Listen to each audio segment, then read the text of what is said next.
Quick, where's your favorite place we went on college hoops to go? Oh, that's so hard to pick, man. Quick, Lincoln, quick, what was my two favorite places we went on college hoops to go? Champaign Lincoln, and Champaign and Lincoln. Ding, ding, Lincoln. ding, ding, ding, ding, ding. We have a winner. It's Illinois and Nebraska. These are my two favorite home locations in the Big Ten. And this time it's Champaign that gets to play host. Nebraska, the Cornhuskers, undefeated. This game suddenly has a lot more to it than I think anyone would have expected on paper coming into the season. Nebraska maybe with the biggest statement victory of the season on Wednesday night, a 30-point drubbing of the Wisconsin Badgers. They beat Greg Gard's team 90-60. That game was basically pick 'em. They blitzed them, destroyed them. Hoiberg is in the running for coach of the year. He absolutely should be. This program has the nation's longest win streak in the entire sport. Going back to the end of last season, remember they won their postseason. Was it the Crown they were in? Or I think so, yeah. someone whatever the postseason tournament they were in was. They've won 14 straight games. This team's good, Yeah. legitimately. Talking about my future head coach. You like Fred? Yeah, Fred's my guy, man. Yeah, Freddie. Freddie, the mayor. Yeah, Big Sled Fred. Ho, like, Yeah. Oh boy. ho. Okay. Yeah, I like Hoiberg. I'm happy for him. I've always thought he's a good coach, but Nebraska's a hard job, very clearly. And he's always had this team competitive without getting much credit for it. This does feel like it could be the peak year for him. And whatever that means, I don't know whether that because he kind of seems like a guy, barring the perfect dream job coming. I don't think he wants to leave Lincoln.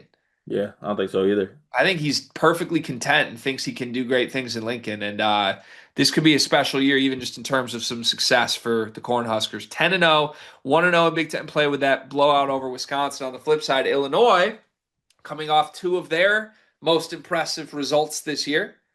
Vibes are high in Champaign. I'm sure the Balkan block will be front row for this one. Let me ask you this. Illinois is a top blank team in the country. Top 15, Nebraska is a top blank team in the country. top 35. That's way lower on Nebraska than I am. Why you think they're a what? I think they're a top 20 team. You do. What they just did to Wisconsin's crazy. It is. Here's the thing for me, and this is kind of the downside of doing previews, especially in this kind of setting, right? Is that we like to talk about like results-based things, like what we have seen thus far. And this team, Nebraska, has taken care of business. And also, I did watch that game last night, and they absolutely blitzed Wisconsin. Truly, like their defense is incredible. Like it really is. They are very much locked in with each other. They got great ball pressure. They move as a unit. Like it's very impressive to watch what they do defensively. And also like they have a bunch of unselfish guys on the offensive end as well. Like they're not necessarily the greatest offensive team of all time, but I think they move the ball very well. No one really cares. And also they have a superstar in Rank Mass. Rank Mass is one of the best players in the Big Ten. Here's where I was getting at with this though. This is the first true road game for them. Like it is like we have been in Lincoln. That place is a tough ass place to play. Truthfully, and people underestimate it because it's Lincoln, but it is a tough place to play. What does this Nebraska team look like on like this is their litmus test. This is the first real test for them in this type of setting in a very tough environment against a team that has Final Four aspirations. What does it look like? Does that defense travel? Are you able to get enough and make enough shots? Like, what does it look like? I hear you.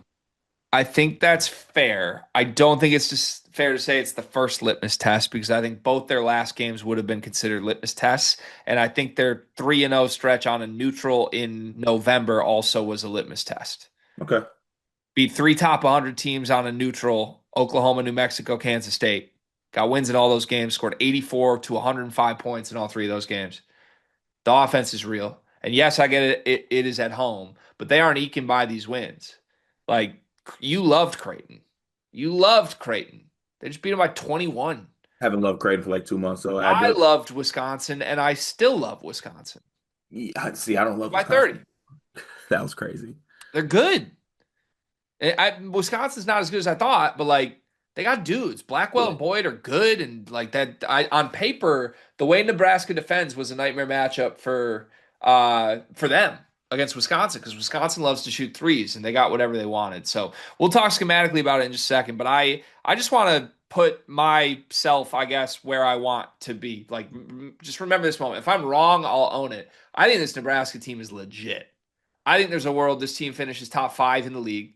I think this team could win multiple NCAA tournament games. I think this team is a bona fide top 25 team that will remain ranked for most of the season. Ranked Mash should be a first team All Big Ten guy. He's ridiculous. He was an All Big Ten guy 2 years ago, and then he got hurt and missed all of last season. Everyone wrote him off and forgot about him. I mean, he wasn't even like in top 30 Big Ten player discussions. He should have been. He's a Mhm. top 5 to 10 player in this league. Sanford, yeah, Sanford, the family, the little brother, Price Sanford. After McCaffrey left Iowa, he transferred from Iowa to Nebraska. Card, he's everything that Peyton Sanford was supposed to be. He's 16 points a game, 5.5 rebounds, 3 assists on super high volume as a scorer, scoring 48% from the field and 37% from three on really tough threes. This kid can fill it up. They don't have one star, they have 2 stars. I think those guys complement each other impeccably well. Braden Frager is a name to watch. I want everybody to remember him because he caught my eye. He is a sophomore. I don't know what his story is, I don't know his history. He's listed as a sophomore in basketball reference. This is his first year he has a page in basketball reference. So I have no idea where he came from or what he was doing before this. He's their third best player, 12 points a game, 4 rebounds, an assist a game, 51% from the floor. He's this like hybrid forward wing, good shooter. He's kind of got some shit to him. He's Mhm. like their enforcer type psycho. And when you mix him and Berke Buchtensel in between the 2 stars, this team has positional size. They have some swagger. They have some chaotic evil to them. And they've got, most importantly, 2 players that can go up against the best teams in the country and carry you to wins. So listen here. I didn't mean to say listen here. I don't know why the tone came across. Okay, talk down to me. No, I'm not even trying to do that because I maybe 35. Like I think this Nebraska team is legit good. Maybe I don't like, and maybe I'm like setting myself up for like 35, but I don't want this to come across like Illinois beating this Nebraska team wouldn't be like impressive. It is. I think Nebraska is a really good team. I am a prisoner of good basketball teams going on the road in their first true road game in the Big Ten and looking like dog shit. I've seen it too many times.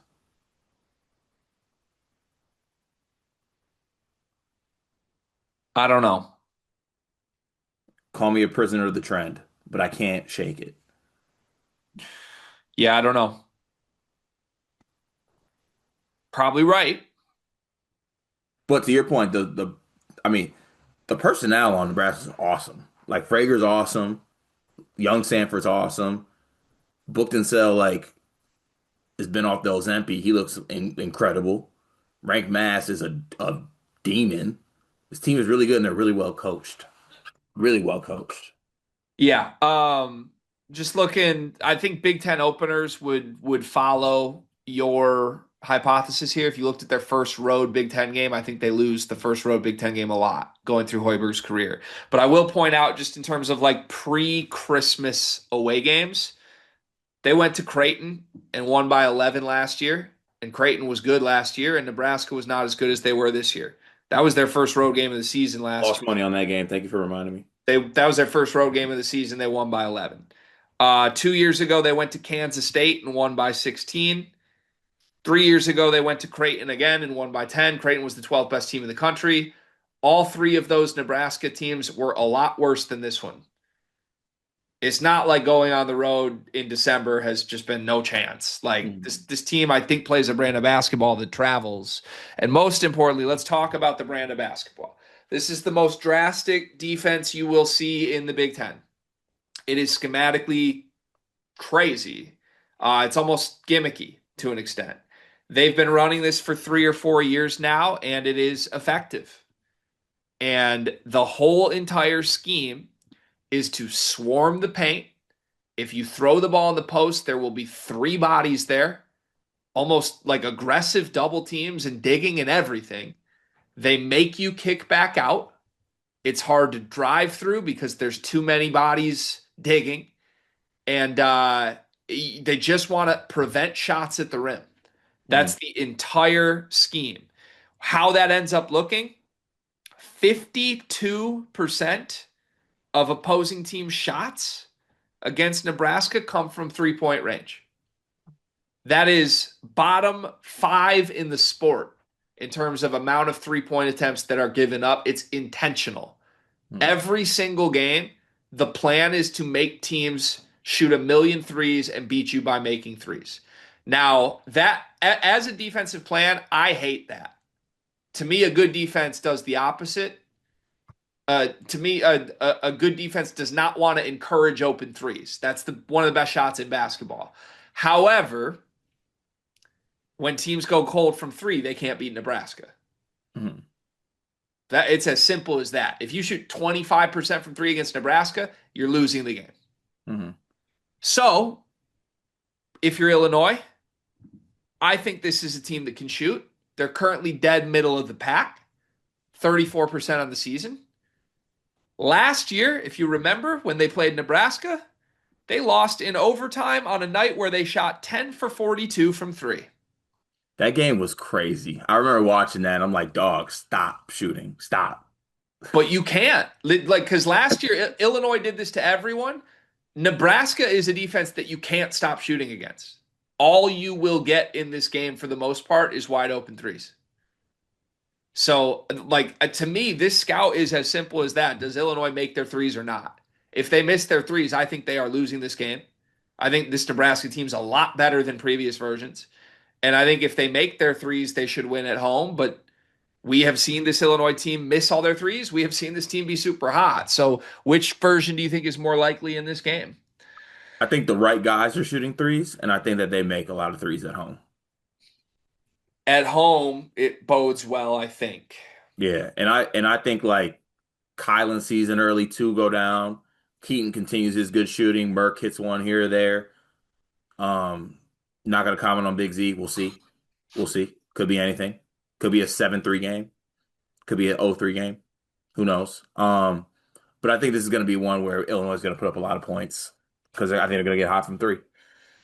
Right. So here's my problem. When you watch this Nebraska defense, do you think they take the approach of like anyone beat us from three, or do you think they lock in on key guys? I think they lock in on key guys. To that point, this season, despite teams getting a bunch of threes against this team, teams are shooting 29% from three. They're not making threes. That's why this team is undefeated because this plan is working. Hmm. Excuse me, Wisconsin is full of 3-point shooters. Wisconsin shot 7 for 32 from three in this game. They forced 4 shots from Austin Rapp, only held Andrew Rohde to 5. He went 2 for 5. Funneled 8 to Nick Boyd, who's at 30% on the year. Like the volume is coming from the guys that can't shoot. Let's see what's happening against Creighton. I don't even know. I'm testing this hypothesis on the fly. Yeah, 7 threes from Isaac Trout, 8 from Austin Swartz, only 4 from Josh Dix. They're executing. To me, I look at this Illinois team. If Nebraska does what I think they can do, you see 9 threes from Andre. You see 9 threes from Kylan. You see 2 from Wagler. Yeah, well, that's the scariest part about this basketball game to me is I think Nebraska is one of the elite execution teams in the Big Ten. Illinois is good and talented. I sometimes question execution on certain ends of the floor. Right. Right. Who gets the mast assignment?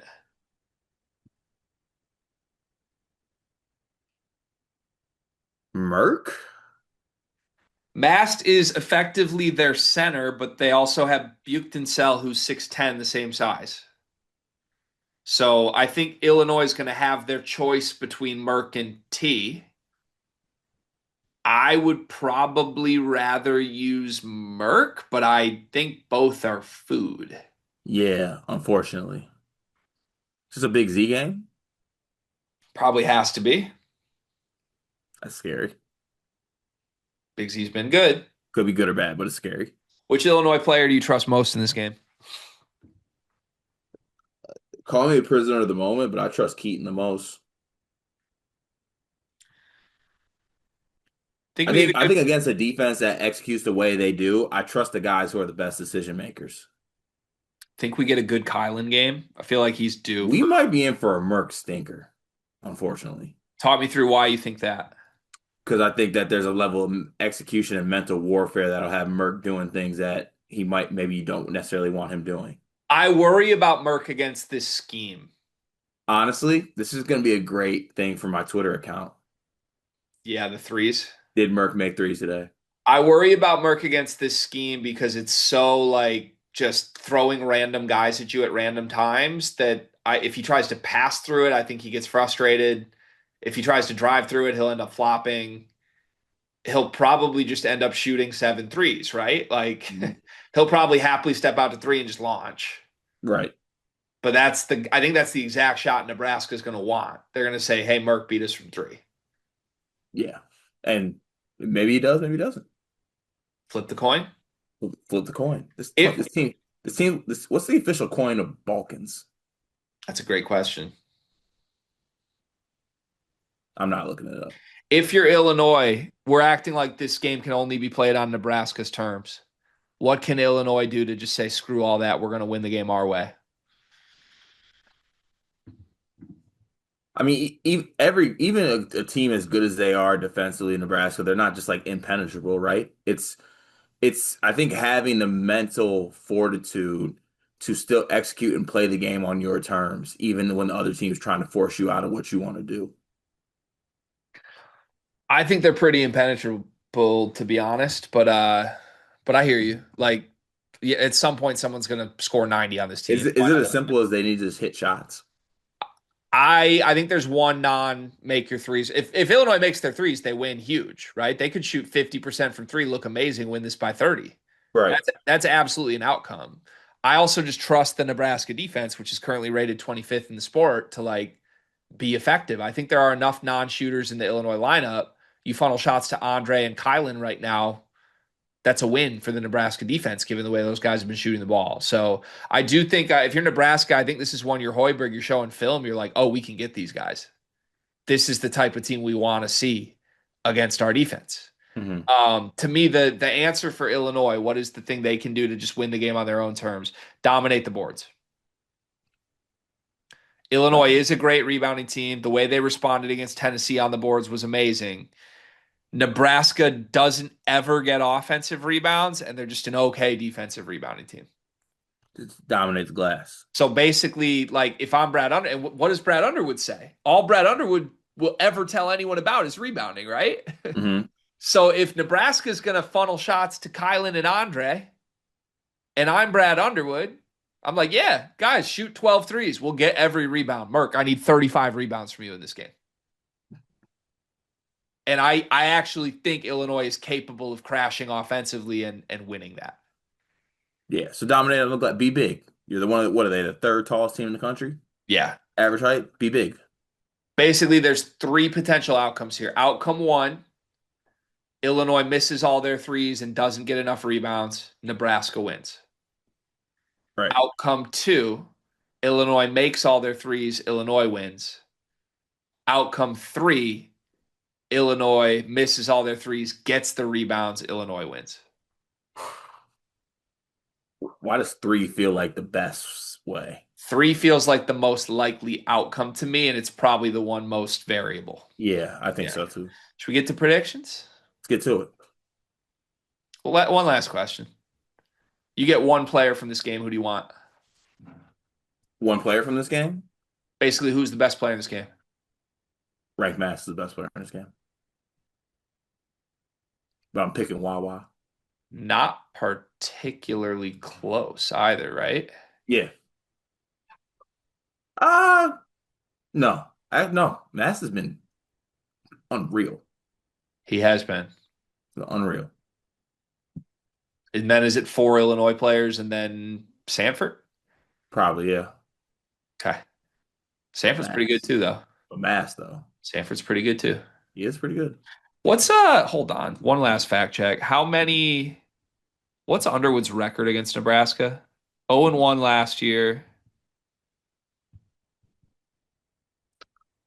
To be honest with you, I feel like they usually beat Nebraska, Beat which them in OT the Terrence Shannon year. probably means I'm wrong. Okay, yeah, they've won two of the last three, but two consecutive games in overtime. Hmm. Keep the streak alive. That'd be fun. What's our drinking game for this one? We're doing a Saturday drinking game for every game. Every missed three. Every missed Illinois three is a drink. Yeah, every Illinois missed three that they don't get back. If they get it back, then we're fine. We're not going to be able to see by the second half in this game. Two questions. What is the final score? And what does Illinois shoot from three? Kempom predicts a 9-point Illinois win.